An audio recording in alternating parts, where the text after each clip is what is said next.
자, 안녕하세요. 자, 금융과 주식, 시사 관련돼서 다양한 정보를 전달해 드리는 청세롬입니다. 자, 홍준표 테마 특집이라고 할까요? 자, 주식 종목으로 말씀드리면은 경남스틸하고 영화금속 두 종목에 대해서 한정해서만 말씀드릴 거고요.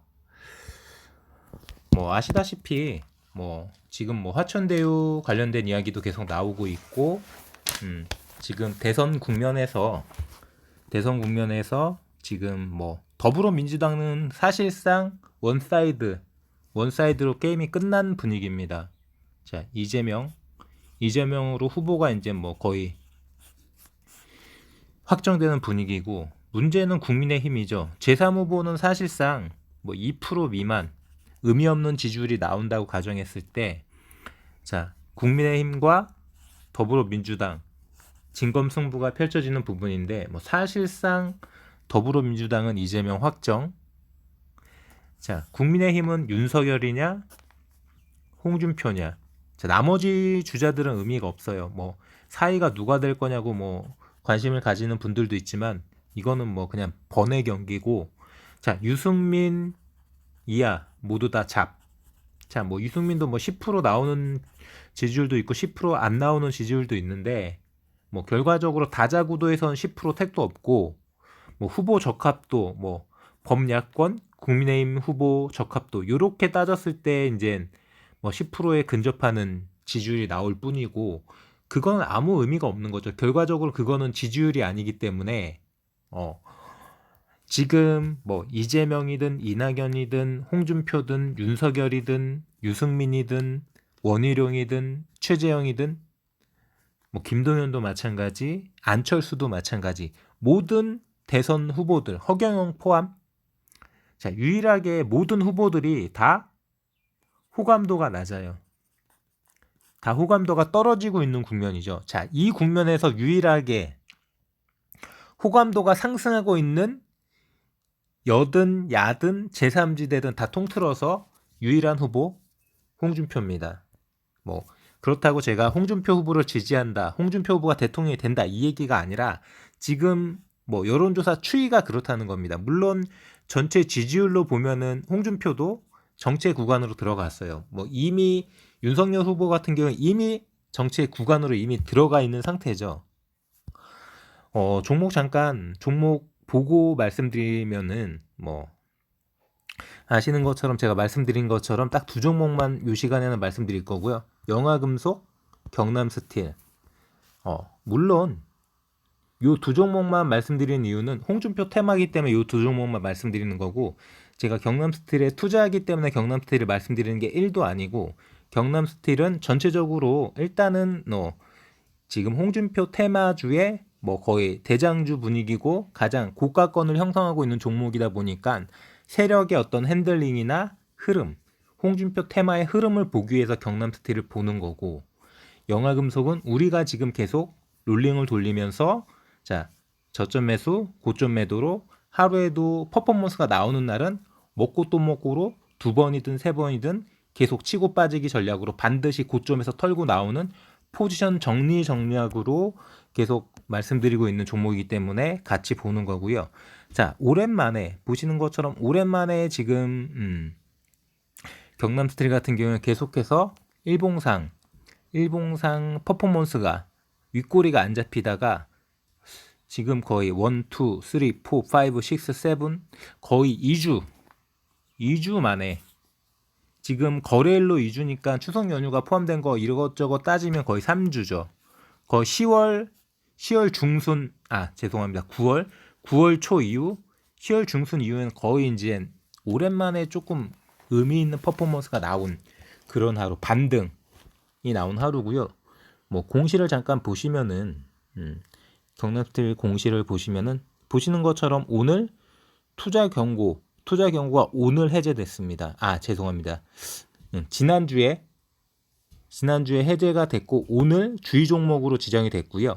지난주 종가에 해제가 된 거고, 자, 요렇게 27일 날에는 오늘 투자 주의 종목으로 지정이 된 부분이기 때문에 이제는 내일부터, 오늘은 이제 시장이 끝났기 때문에 내일부터는 그냥 일반 종목이에요. 투자 주의도 없고 투자 경고도 없는 일반 종목으로 돌아가기 때문에 지금 여러 가지 퍼포먼스가 기대되는 부분이고, 이렇게 경남스틸을 비롯한 홍준표 대장주들이 움직여 준다면 당연히 영화금속도 같이 따라가는 충분하게 저가권에 있는 종목이기 때문에 안 따라갈 수가 없는 종목이고요.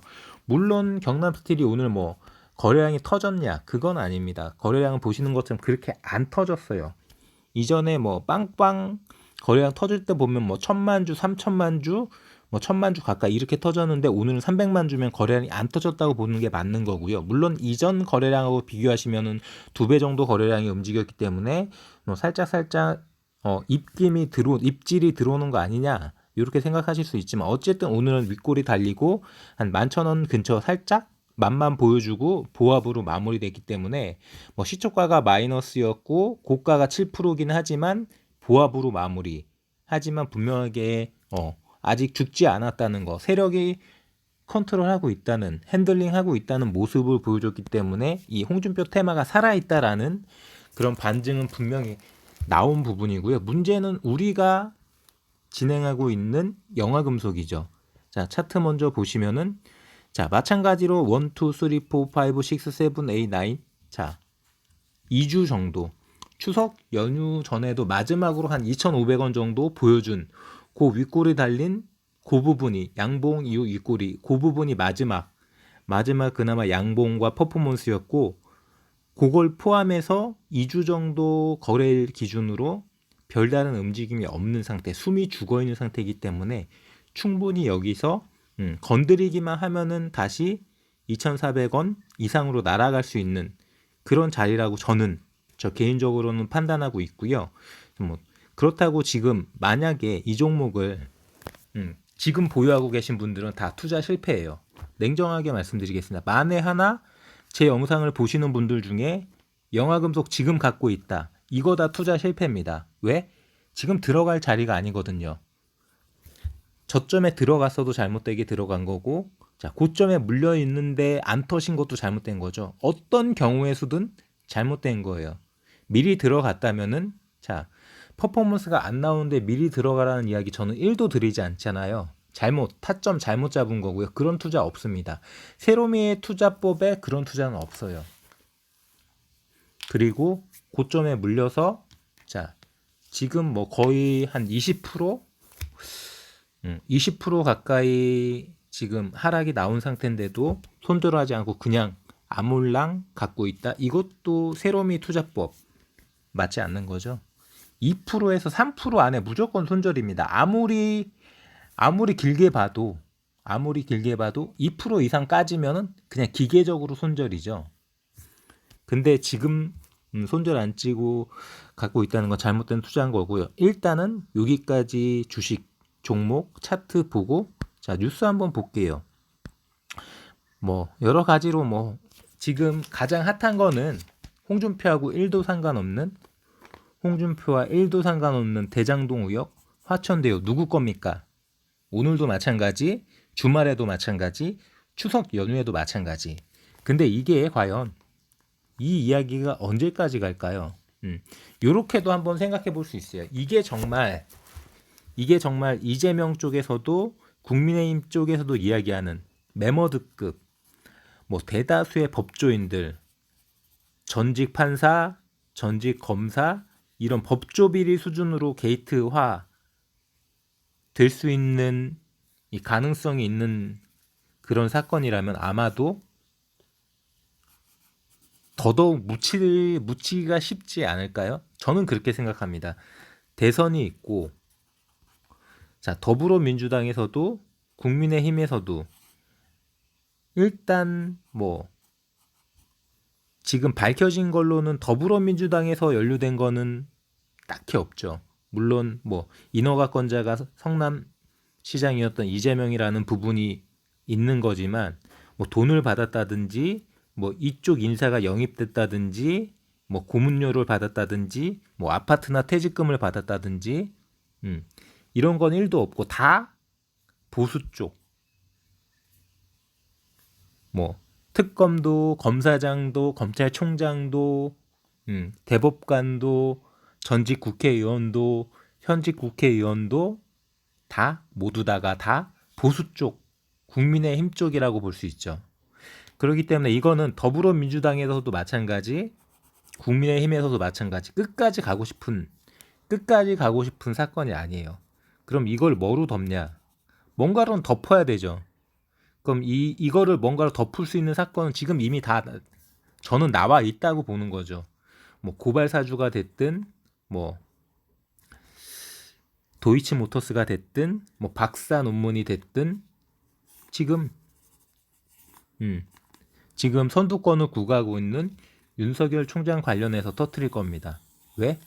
이 사람은 어차피 뭐 이렇게 표현드리면은 이 윤석열 총장 전 총장을 지지했던 분들은 기분 나빠하실 수 있겠지만 어차피 불쏘시개예요. 처음부터. 자, 안철수가 서울시장 출마했을 때 불쏘시개로 끝났죠. 자, 국민의힘에서는 1도 그렇게 생각하지 않아요. 안철수를 서울시장으로 만들어주겠다? 아, 미쳤습니까? 미쳤냐고요. 죽 서서 개주게. 마찬가지예요. 윤석열? 자, 이 사람 어떤 사람인가요? 이 사람 직접 자기 손으로 박근혜 구속시킨 사람이에요. 이명박 구속시킨 사람입니다. 아무리 정치가 생물이고 돌고 도는 거라지만, 자, 과연 제가 뭐 아시는 분들은 아시겠지만 지금 국민의힘을 구성하는 이 이너서클에서 한 제 나름대로 한 40% 정도, 40% 가까운 수치가 윤석열을 밀고 있다라고 얘기했잖아요. 그러면은 나머지 60% 윤석열을 안 미는 사람들이 더 많다는 거죠. 결과적으로 뭐 고발 사주가 됐던, 장모 문건이 됐던, 도이치모터스가 됐던, 박사 논문이 됐던, 자, 이 윤석열 리스크 나올 건 많습니다. 윤호진 관련해서도 마찬가지. 뭐 한동훈 이 폰 관련해서 이 한동훈 폰 열리는 순간 뭐 이거는 글자 그대로 뭐 판도라의 상자죠. 자, 이 사람이 정말 떳떳하다면은 자기 휴대폰에다가 20자리 비밀번호를 걸어놨을까요? 한동훈이라는 사람이? 저는 그렇게 생각하지 않아요. 그리고 정말 자기가 정말 떳떳하다면은 자기가 까면 돼. 이 20자리 비밀번호 왜 못 가는데 자기 휴대폰을 이 압수수색 당한 휴대폰을 현직 검사장이 못 가고 있어. 이거는 분명 그 휴대폰에 뭔가 있다는 거지. 그러니까 터질 거는 많습니다. 이게 언제 어느 시점에 터지냐는 거지. 뭐가 터지느냐. 덮을 거는 많아요. 이 대장동 의혹을 덮을 거는 무지하게 많아요. 물론 어느 정도는 화천대유 관련해서 어느 정도까지는 꼬리 자르기로 뭐 일단 수습을 들어가겠지만 이게 지금 이 2022년 이 대선 전국의 핵심으로 떠오를 거는 저는 아니라고 생각합니다.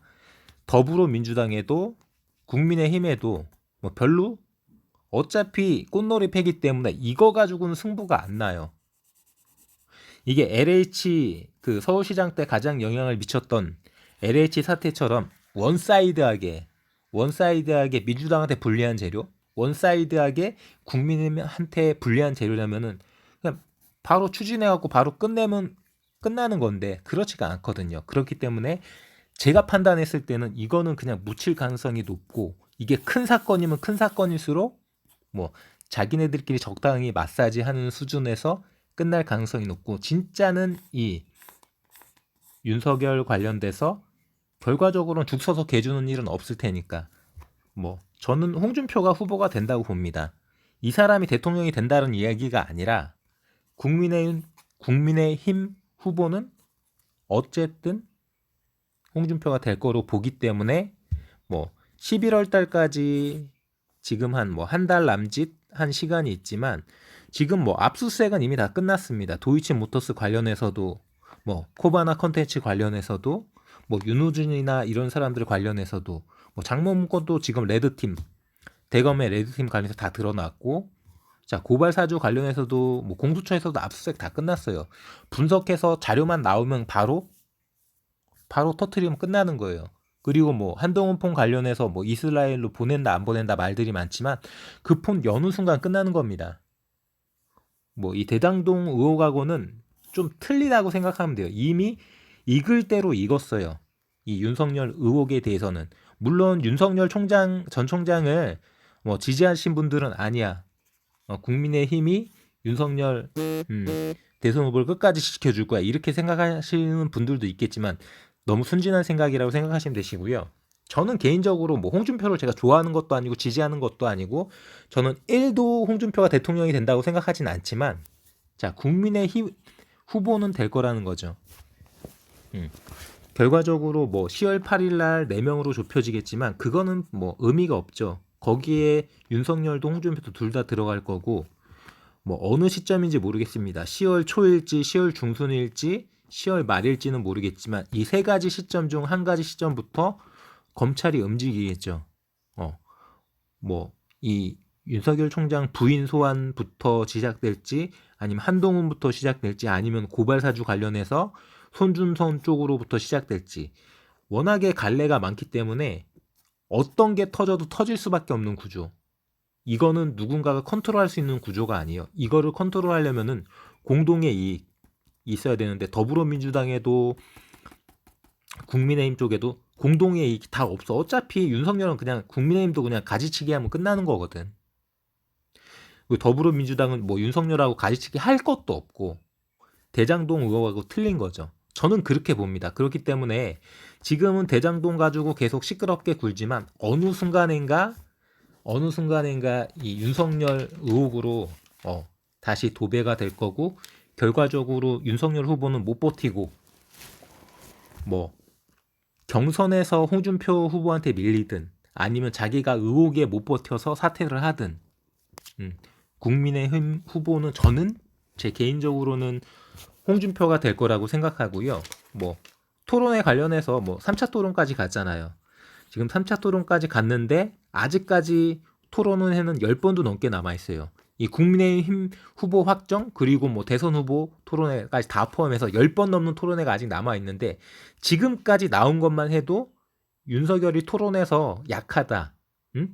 야 이거 너무 불안한데 리스크가 큰데 이 얘기는 지금 끊임없이 나오고 있죠. 토론만 하면은 이게 도대체 뭐지?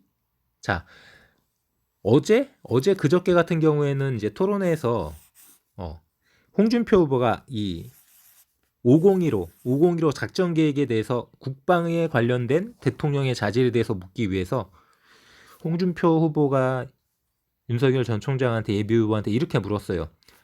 작전 계획 501호 아시죠? 501호. 이거는 뭐 아시다시피 대북 관련 대북 급변 사태라든지 북한에서 뭐 핵무기 관련 조짐이 나왔을 때 우리가 어떻게 대응할 건가 여기에 대해서 아시냐고 물어봤으니까 당당하게 윤석열이 예라고 했어요. 그래가지고 그러면 자 작게 5015가 발효되면 무엇을 하시겠습니까? 라고 물으니까 이 사람이 잘 모르겠습니다. 뭐 먼저 말씀해 주시기 이랬어요.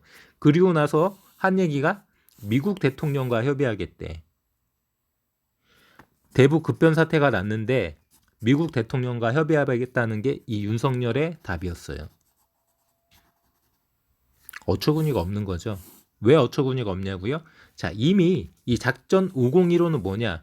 이미 끝난 거야. 미국하고 대북 급변 사태가 났을 때는 이렇게 하겠다라고 작전 계획이 세워져 있는데 이거를 다시 미국 대통령과 협의하겠대. 아, 형 이거 어떻게 형 이거 도와줘. 이러겠다는 이야기잖아. 얘는 아무것도 모르는 국방에 대해서 1도 모르는 거예요. 자, 뭐 이전에 그 청약통장 관련해서도 청약통장 있냐고 하니까 없다고. 왜 없냐고. 저는 집이 없어서 없다고. 이거 좀 그만 좀 웃겨야 되는 거 아닌가요? 자, 그리고 이번에는 또 하태경이 재건축 관련해서 윤석열 후보한테 몇 년 걸리는지 물어봤어. 재건축이. 한 4, 5년 걸리는 거 아닙니까? 그러니까 1도 모르는 거죠. 재건축은 첫 삽을 떠도 5년이 걸려요. 그러면은 자, 자기가 대통령이 돼서 이런 제도를 통해 가지고 얘가 이야기하는 뭐 청년주택, 윤석열 후보가 공약한 청년주택으로 이 재건축을 한다. 그러면 이 계획 수립만 2, 3년이 걸리고 첩사 뜨려면은 임기 말에 첫삽 뜨면 다행이죠. 근데 이거를 4, 5년 걸린다고 답변하고 있는 최소 10년이 걸리는 재건축 사업에 대해서 이것도 1도 모르는 자 부동산이나 재건축에 대해서도 1도 몰라 청약에 대해서도 1도 몰라 국방에 대해서도 1도 몰라 비정규직 노동 문제에 대해서도 자 논란 일어나신 거 아시죠? 그것도 1도 몰라. 뭐 손발로 하는 노동은 뭐 인도도 안 하고 아프리카 가야 된다고? 자, 유럽에서도 지금은 이제는 해고를 자유롭게 한다고? 이런 자가 대통령을 꿈꾼다는 것 자체가 부끄러운 거예요. 그만 좀 웃겨달라는 그런 부분이고, 자, 홍준표 후보가 뭐 지금은 제가 뭐라고 말씀드릴 수 있는 부분이 없긴 하지만 결과적으로 자유한국당 대표였고 대통령 후보였고 그 안 좋은 상황에서도 20% 넘는 지지율, 안철수도 이겼죠. 2017년 대선 때 2위 후보예요. 뭐 나름대로 저력은 있을 거라고 생각하고, 물론 지금은 앞서서 영상에서 말씀드린 것처럼 국민의힘 내부에서 조경태 의원 말고 지금 캠프에 들어간 사람이 아무도 없어. 의원 중에. 그러니까 거의 원맨쇼를 하고 있는 거죠. 지금 하고 있는 건 원맨쇼. 근데 이 대장동 의혹이 잠잠해지고 본격적으로 윤석열 의혹이 쟁점화되기 시작하면은 지금 눈치만 보고 있는 60%의 국민의힘 사람들이 결과적으로 홍준표한테 힘을 실을 거다. 어쩔 수 없이. 왜? 이 사람은, 윤석열은 이명박도 박근혜도 다 깜빵 보낸 사람이거든. 어쩔 수 없어. 끝까지 같이 못 간다고요. 뭐 이 사람이 지금 뭐 박근혜를 사면시켜준다 그러니까 뭔가 있는 것처럼 생각하는데, 아니 자, 뭔가 이 사람이 능력이 있는 것처럼 포장된, 과대 포장된, 자, 자기의 능력은 한 20 정도 되는 사람이 100의 능력치를 갖고 지금 국민한테 이렇게 내보여지고 있는 상태. 그에 반해서 홍준표는 지금 사람들이 생각하기에는 한 40에서 50 정도로만 보고 있는데, 이 사람의 시너지, 뭐 여러 가지 국민의힘 조직에 밀어준다든지 여러 가지 서포트해주는 그런 부분이 더해진다면은 충분히 이 사람의 능력 100 이상을 발휘할 수 있겠죠. 저는 뭐 여러 가지 뭐 중언부언 말씀을 드리긴 했지만 결과적으로 홍준표가 국민의힘 후보가 될 거라고 예측을 하고, 여러 가지 뭐 뉴스를 분석해 드린다든지 어떤 의혹에 대해서 설명드린다든지 이런 토론의 지지율, 이런 걸 설명드리고 있는 거죠. 자, 뭐 아시다시피 뭐 지금 여론조사 추이 자체가 윤석열은 더 이상 뜨지 않아요. 뭐 20% 후반대 이 정도의 정체. 빠지면 빠졌지 뜨지는 않습니다. 마찬가지로 지금 홍준표도 골든크로스를 결국은 못했죠. 안타깝지만 지금 주가가 정체되는 이유도, 자, 추석 연휴를 전후해서 골든크로스가 나오지 않을까라고 기대했던 부분이 홍준표도 막혔죠. 딱 붙었어요. 딱 접전 상태에서 둘 다 지지율 상승이 멈춘 상태. 그럼 여기서 뭘 볼 거냐? 처음에 말씀드렸던 호감도. 자, 확장성. 지금 윤석열은 자기가 막 40%대, 35%대, 30%대 이거 다 까먹고 지금 20% 후반대를 갖고 있는 거고, 홍준표는 5%, 8%, 10% 이걸 다 넘어서 뭐 여론조사에 따라서 10% 후반대에 뭐 때로는 뭐 20% 가까이도 이런 지지율을 받고 있는 거고, 호감도가 틀린 거죠. 유일하게 제가 말씀드렸잖아요. 이재명이든 윤석열이든 이낙연이든 안철수든 유승민이든 다 호감도 낮다고요. 유일하게 지금 여야 통틀어서 이 대선 후보 호감도 조사에서 뭐 20, 30대는 말할 것도 없고 전체적으로 호감도가 상승하는, 그나마 호감도가 유지되고 있는 유일한 후보가 홍준표입니다. 물론 부정적인 이미지도 많이 있었죠. 근데 그런 걸 어느 정도 털어내고 있는 상황. 뭐 어떻게 보면 2017년도에서 발전된 게 없는 게 아니라 조금 더 발전된 그런 홍준표 버전 2.0의 그런 모습이기 때문에 지금 원맨쇼 수준의 조직 없이 혼자 뛰는데도 이 정도 지지율을 만들어내고 있는 그런 상황이라고 보시면 되시고요. 뭐 시간이 흐르면 흐를수록 사람들이 더 붙을 겁니다. 홍준표 쪽으로는. 뭐 장제원을 비롯해서 윤석열 후보 쪽으로는 시간이 지나면 지날수록 더 떨어져 나갈 거고요. 뭐 이 게임은 명확한 거예요. 한 사람은 떨어지는 추세인 거고 한 사람은 올라가는 추세. 물론 지금 딱 붙어가지고 더 이상 움직임이 없다라고 생각되지만 정중동, 폭풍 전야가 가장 고요한 거죠. 그렇기 때문에 저는 영화금속이 뭐 한번 숨이 죽은 자리에서 지금 조금 놀고 있는 모습이긴 하지만 얼마든지 자릿대를 다시 만들어서 지금 앞서 언급해드린 경남스틸처럼 자 퍼포먼스 툭 건드려만 주면은 2,400원이든 2,500원이든 다시 한번 롤링을 할 수 있는 저점 매수 고점 매도 구간이 나올 거라고 생각하고 그런 구간에서 같이 들어가서 움직여 볼 수 있는 거지 미리 들어가거나 굳이 떨어진 자리에 손절하지 않고 들게 보는 그런 어리석은 투자는 안 하셨으면 좋겠고요. 제가 늘 말씀드리는 저점 매수 고점 매도 당일 포지션 정리해 가시면서 먹고 또 먹고 전략으로 자 맨날 먹겠다는 생각 절대 하지 마세요. 일주일에 한두 번만 먹어도 얼마든지 주식 투자하시면서 따뜻하게 수익 챙겨 가실 수 있다라는 거. 그런 관점으로 일주일에 뭐 10번, 20번 투자한다고 모든 게 다 이득으로 나오지는 않잖아요. 항상 현명하게 확률적으로 성공률 높을 때만 승부 보시기 바라고 잘 공부하고 잘 분석하셔서 타점만 잘 잡고 들어가시면 얼마든지 승부 볼 수 있는 종목이 영화금속이 아닌가. 뭐 자릿대 충분하게 낮은 자릿대고 뭐 올랐던 자리 다 지금 다 반납하고 2,180원 뭐 2,200원에도 미달되는 그런 가격으로 움직이고 있기 때문에 거래량 터지면서 이슈만 붙어준다면은 뭐 당장 내일이라도 뭐 다음 달이라도 충분하게 다시 한번 고점 두드릴 수 있는 그런 종목이라고 저는 생각하기 때문에 계속 말씀드리는 부분으로 뭐 기사도 여러 가지 기사가 나오고 있긴 하지만 충분하게 잘 자릿대를 잡고 다시 한번 퍼포먼스를 이어가 줄 수 있는 종목이라고 저는 생각합니다. 여기까지 가볍게 영화금속하고 경남스틸 자릿대 한번 말씀드렸고요. 저는 금융과 시사, 주식과 관련된 다양한 정보를 전달해 드리는 유튜버 청세롬이었습니다. 자, 이렇게 영상 마무리 짓고 또 내일 새로운 종목, 새로운 영상으로 한번 찾아뵙도록 하겠습니다. 자, 그럼 이만 안녕.